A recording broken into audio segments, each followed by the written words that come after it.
السلام عليكم ورحمة الله وبركاته. ازيكم يا باشمهندسين؟ اخباركم ايه؟ يا رب تكونوا بخير ان شاء الله. النهارده هنتكلم عن المدة الزمنية لفك الشدات الخشبية للعناصر الخرسانية المختلفة، ولكن في بداية الفيديو يا ريت تدعمنا بشير ولايك واشتراك في القناة عشان الكل يستفيد واللي المعلومة مش واصلاه توصل.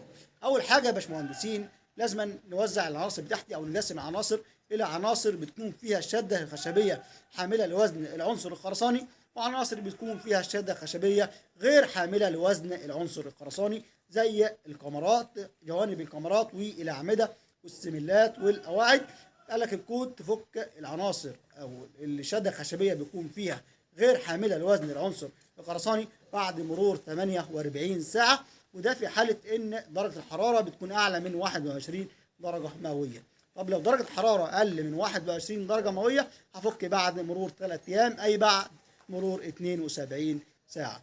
طب لو جينا العناصر اللي بتكون فيها الشدة خشبية حاملة لوزن العنصر الخرساني زي البلاطات، هنقولهم ان القانون بيقول لي 2 ال زائد 2، يعني لو قلنا الباكية بتكون عندي مثلا زي دي مثلا كده 6 في 8، هنقولهم ان 6 في 2 ب 12 زائد 2، يعني هفك الباكية دي بعد 12 يوم.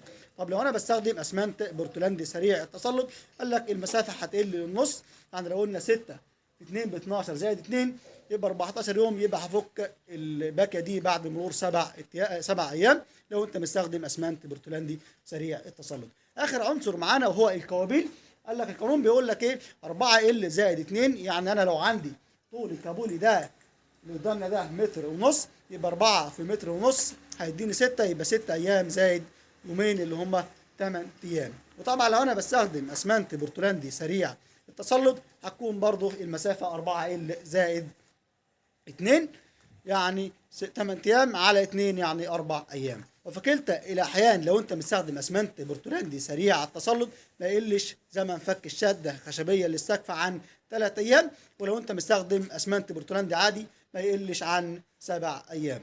دي كانت معلومة النهارده او فيديو اليوم. لو عجبك المعلومة او الفيديو ما تنساش تعمل شير ولايك واشتراك في القناة عشان الكل يستفيد، والسلام عليكم ورحمة الله وبركاته.